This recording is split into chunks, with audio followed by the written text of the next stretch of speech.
আমি রান্না করছি চিংড়ি মাছ দিয়ে চিচিঙ্গা ভাজি। তেলের মধ্যে পেঁয়াজটা ভেজে নিব।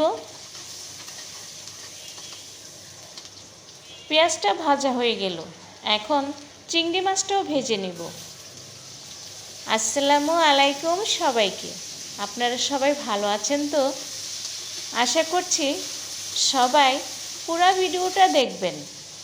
চিংড়ি মাছটা ভাজা হয়ে গেল, এখন মশলাগুলো দিয়ে দেব। হলুদের গুঁড়া, মরিচের গুঁড়া, ধনিয়ার গুঁড়া, স্বাদ মতো লবণ দিয়ে দিলাম।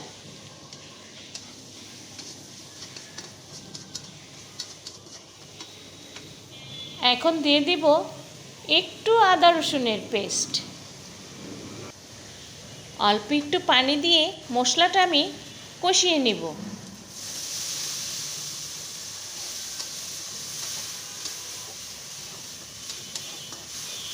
এই তো মশলাটা কষানো হয়ে গেল, এখন চিচিঙ্গা ভাজিটা দিয়ে দিব।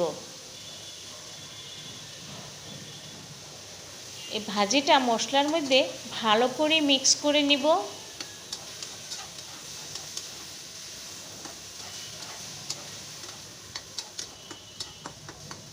এভাবে চিংড়ি দিয়ে চিচিঙ্গা ভাজি খুবই ভালো লাগে।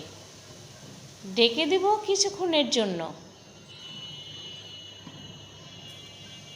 এই তো চিচিঙ্গা ভাজিতে পানি উঠেছে, কিন্তু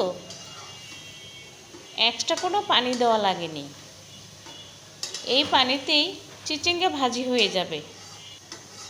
আমরা কম বেশি সবাই রান্না করতে পারি, কিন্তু চিচিঙ্গা ভাজি চিংড়ি মাছ দিয়ে এইভাবে রান্না করলে খুবই সুস্বাদু হয়। একবার ট্রাই করে দেখবেন বন্ধুরা। এখন দিয়ে দিব টমেটো অল্প পরিমাণে, কালারটা সুন্দর হওয়ার জন্য কাঁচামরিচ দিয়ে দিলাম। টমেটোটা দিলে ভাজিতে তরকারিতে কালারটা সুন্দর আসে।